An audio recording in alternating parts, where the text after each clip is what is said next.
TopMedTalk. Welcome to TopMedTalk. This piece is a quick look at some of the interesting technology which was on display during Anesthesiology 2022. We're going to be looking at the future of RFID and frictionless workflows. But before that, we'll listen to a conversation about infusion pump usability with anesthesia in mind. Professor Sol Aronson in conversation with his guest, Robert Canfield, Director of Marketing at Fresenius Kabi. Robert Canfield, I'm going to give you a chance to introduce yourself, if you will, with more detail, and we're going to jump right into some game-changing technology in the infusion world. Sure. I'm Robert Canfield, the Director of Marketing for Fresenius Kabi. I came from the Ivenix Infusion Systems, Ivenix Incorporation acquisition. So Fresenius Kabi this year acquired Ivenix, the game-changing infusion system that we'll talk about. I've been the acting director supporting that product for about a year and a half. And prior to that, I worked at two other major manufacturers of infusion pumps. A lot of my experience is in product management and cybersecurity. You've been in the infusion pump space for about 2 decades or so. Yes, sir. Not many people can say that. No. How does one go from cybersecurity to infusion pumps? And give us a little bit about that journey. Sure. Strange journey. I started in business products and learned networking, and that allowed me to support infusion pumps when they became networked. So product management for cybersecurity was a really big deal about 20 years ago. Took on a project to certify one of the products on the market to get it into the Veterans Administration. A very high level is required to get cybersecurity for infusion pumps into the Veterans Administration. That allowed me to get into marketing and product management, and I'm a bit of a hardware nerd, so there's a bit of hardware to an infusion pump, as you know.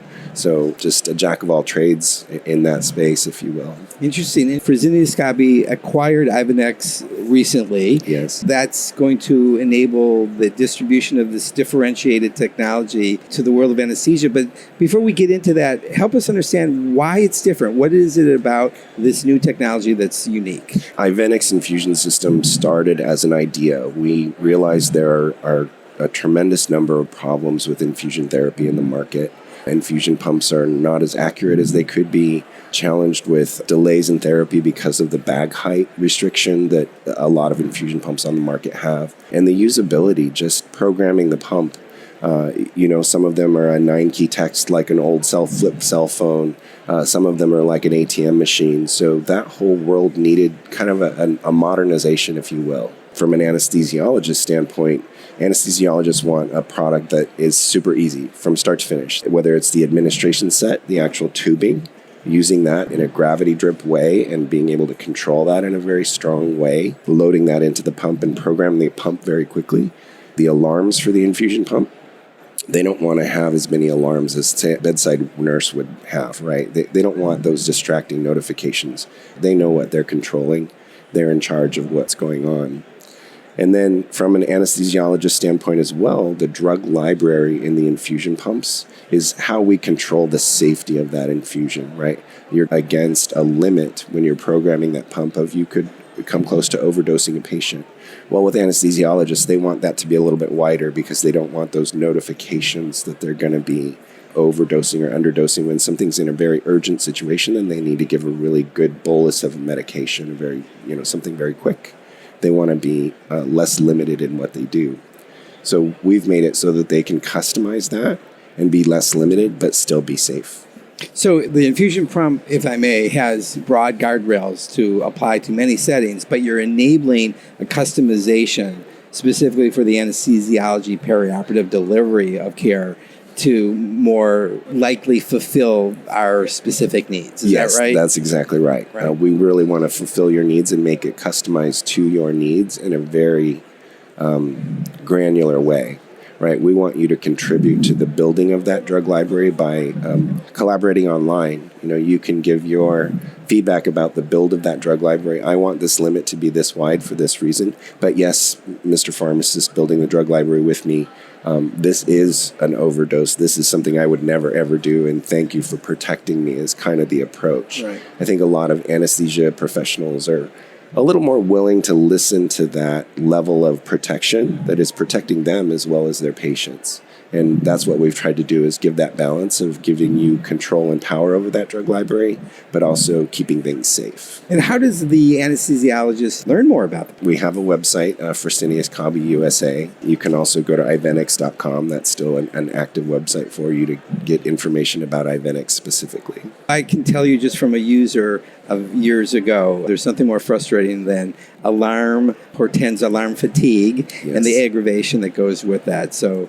simple and easy is always the mode. What else do we need to know, should we need to know about this product? I think the biggest thing that has been exciting for me is the accuracy of the device in all clinical conditions.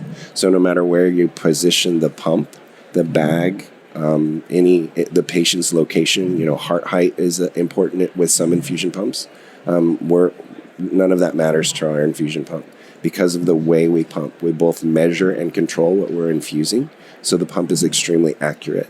For a large volume pump, sometimes that doesn't really matter. It's just hydration. We always want to be as accurate as we can, but let's be honest with each other. Hydration isn't as big of a deal as, let's say, rocuronium, right? If we're infusing something that's extremely impactful to a patient, we want to be in very tight control of that infusion. And the technology we're using to provide that infusion levels out that spike and trough that you might see in some infusion devices where the mechanics are kind of balancing out. We call it a trumpet curve, right? The infusion starts off and there's quite a lot of a bolus dose or an underdose. And we've balanced that out so that the infusion is accurate from start to finish. Excellent. All right. Thank you. It's been a pleasure to meet you. For those who want to learn more, please go to the Fresenius Kabi website to learn more about this infusion pump. Its name is? The Ivenix Infusion System. The Ivenix Infusion System. Robert Canfield there in conversation with Sol Aronson. This next piece is presented by Desiree Chappell with her guest, Gwen Volpe, Senior Director of Medication Technology and Analytics at Fresenius Kabi. This is about RFID applications in perioperative medicine. Both of these pieces are taken from our coverage of Anesthesiology 2022. Click the link in the show notes for the fuller unedited pieces. Gwen Volpe, who is the Senior Director of Medication Technology and Analytics for Fresenius Kabi. Gwen, thank you so much for sitting down with us. Thank you. It's great to be here. We talked a little bit about what we're going to talk about, and it's really focused around RFID. RFID is radio frequency identification, and it's really wireless transmission of data with very little human interaction.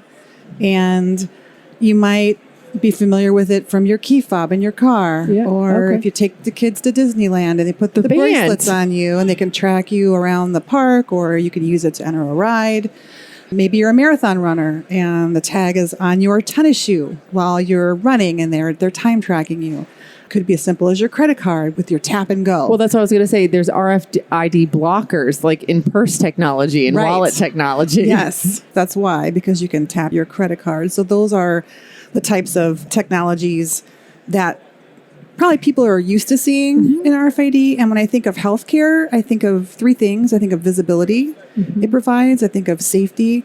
Actually, four things: safety, efficiency, and accuracy. And all those things really contribute to safer patient care, which is why RFID is a really exciting technology for healthcare and especially for anesthesia. Some of the technology, or some of that technology, are we actually seeing it in our space? Let's talk about perioperative medicine, for example. Where are we seeing that currently? Currently, you see it used in kit and tray solutions from various providers for cases. You'll see it in crash carts. And that's typically where you see it right now. And we're just talking about medications. Obviously, it's other places in the hospital, but if we're just talking about medications, you typically see it in kit and trays, sometimes in anesthesia, medication systems, and then on crash carts. Okay, so break that down. How does it work? RFID, for a pharmaceutical company, we place an RFID tag within the label, so it's really undetectable. So if you looked at the vial, you wouldn't even know it's there. No, I've never seen one. That's why I'm asking. You've never seen one. So it sits underneath the label, and systems that are RFID enabled are able to detect it. Oh, interesting. So if I am, like you said, in a kit, so I'm, rambling through one of my kits, it can be scanned and then it tells you that it's in there or not. Correct. So if you have an RFID enabled drawer, let's say in an anesthesia system, then when the provider would close that drawer, it would read every single thing in that drawer. It reads all at once. It looks at everything and says there are 850 items in this drawer, or there are 350 items in this drawer. It knows the expiration dates. It knows if something's been recalled. It knows the quantities. It knows if something's missing.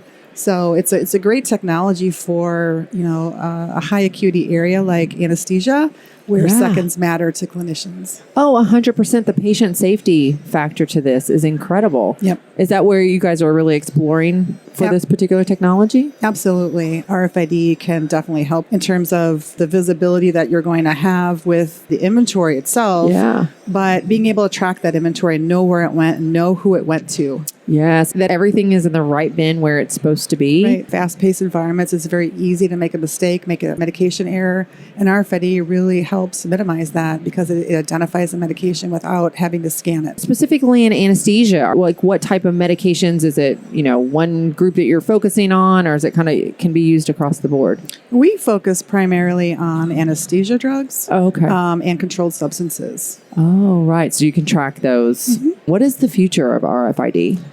Well, I think the future really is looking at providers' workflows and using RFID technology to enable really efficient workflows, but make them frictionless for a provider. Providers spend a great deal of time scanning and documenting.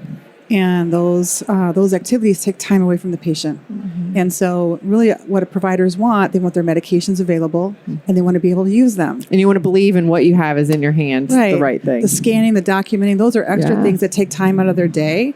And if you add up all those seconds really matter. Mm-hmm. And so RFID can help identify medications quickly, efficiently, accurately, and that really contributes to safer patient care. Yeah, absolutely, and charting them as well.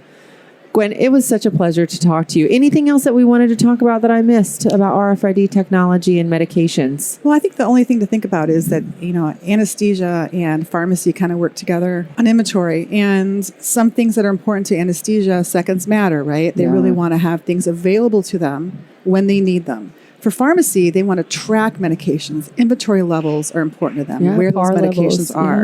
And RFID really helps both parties. Yeah, that's a win-win. That's what we always talk about. How do we make everything a win-win? It is. Yeah, that's great. How do we get more information about this technology? Because I would love to go to our pharmacy committee and say, this is, something that can really improve practice and improve patient care. There are a number of vendors that provide RFID-enabled technologies for the OR. If you go to plusrfid.com, that's Fresenius Kabi's website devoted to RFID. There's a lot of information there that provides an overview of what RFID is, but also the products that we have. And additionally, we have a section of the website called RFID Insights, which is thought leaders talking about RFID and the future of RFID, which is very interesting for many providers and hospitals to read. This is a great resource. Thank you. Yeah. TopMedTalk. Thanks for downloading TopMedTalk. Don't forget to subscribe via your podcatcher. Don't forget to check us out on social media. We're on Twitter, Facebook, LinkedIn, and YouTube. And also, don't forget, TopMedTalk is the broadcasting arm of EBPOM, evidence-based perioperative medicine. We'd love you to find out more about that. If you check out ebpom.org, you can find low prices on some of the conferences we're organising around the world.